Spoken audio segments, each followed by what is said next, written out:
Welcome to the Explainer. So, let's talk about the Camino de Santiago. It's this ancient trail that people have walked for over 1,000 years. But what happens when a deeply spiritual path like that slams right into modern tourism? Well, that's what we're digging into today. The crowds, the characters, and yeah, the surprising price tag on a journey that's supposed to be priceless. You know, this quote from our source material really nails it. Think about it. Millions of people have walked this path, but for every single person, it's their own story, their own biography. It's this constant push and pull between the shared trail and your own private journey that's so fascinating. All right, here's how we're going to break it down. First, we'll look at what it's actually like with all the modern crowds. Then we'll meet some of the characters you find on the path. After that, yeah, we're talking money, the real cost of walking. And finally, we'll get into the big question. How do you find your own meaning in all of that? Okay, let's start right on the path itself. Picture it, scorching August sun, and it is packed with people. But the thing is, not everyone is walking the same way.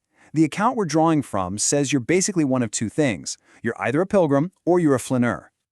A flâneur, what on earth is that, right? Well, it's a French word for someone who just wanders, an observer. The author of our source sees himself this way. He's not a traditional pilgrim with some big spiritual goal in mind. Nope, he's just there to watch, to see what unfolds around him.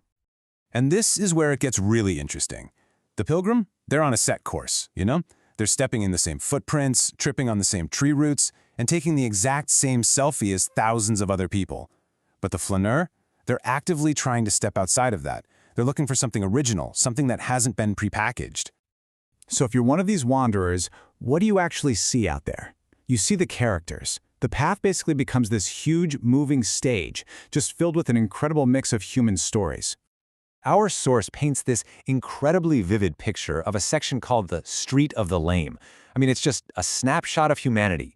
You've got these super organized Japanese tourists just calmly enjoying an ice cream. Right next to them, a walker who's diabetic is getting help from paramedics. You see people literally limping, desperate for a bunk bed, and then two elderly travelers just finding a quiet moment in a church. It's everyone from every walk of life, all on the same road. And with all these modern travelers, you get a very modern reality. For all its spiritual history, this journey is now completely wrapped up in commerce. It comes with a very real and very itemized price list. Let's start with the small stuff. Say you want a quiet, spiritual moment. You pop into a chapel and you think, I'll light a candle.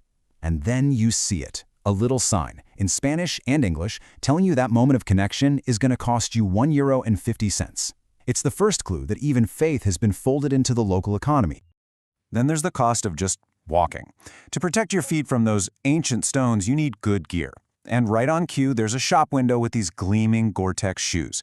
The price for a blister-free journey? A hefty €139. The path itself might be free to walk, but getting your body ready for it sure isn't. And of course, you want to experience the culture. You want to taste the local food. So you see a sign for fried eel, this regional delicacy.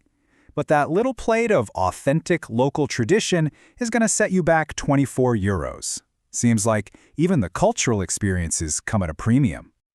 So you add it all up, the prayer candle, the souvenir magnet, a slice of cake, the eel, the fancy shoes, and you start to see it. It's a whole economic ecosystem. Every single part of this supposedly spiritual journey has been monetized. So with all the crowds, all the commercialism, how in the world do you find a personal, authentic experience? How do you shake that feeling that you're just another tourist on a well-worn track? The writer suggests you find it in the moments you escape. You duck off the main, bustling street and into an old, bare stone church, and suddenly you're in this little time capsule. It's quiet, time just kind of stops, and there's finally space to breathe and think. And really, that's the answer. The true value here doesn't come from following all the yellow arrows perfectly. It comes from having the guts to step off the path, to create your own little detours, to literally invent your own Camino. And our source gives this absolutely wild example of this idea in action. There's this politician who wanted to build a luxury hotel. Problem was, a historic church was about to be flooded by a new reservoir. So what did he do? He got state funds to move the entire church, stone by stone, out of the way. Then he built his hotel. I mean, talk about an extreme example of reinventing the world to fit your vision.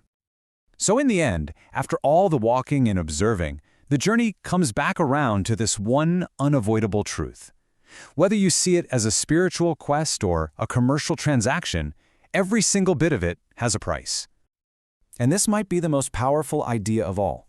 You can look at the costs and complain about how expensive it is just to live, to have these experiences. But the alternative, not being able to live them at all, well, that carries a much, much higher price. Which leaves us with a question for all of us, really. As we walk our own paths in life, what's the real price we pay? Is it something you can measure in dollars and cents, or is it something else entirely? Ultimately, what makes an experience truly worth it to you?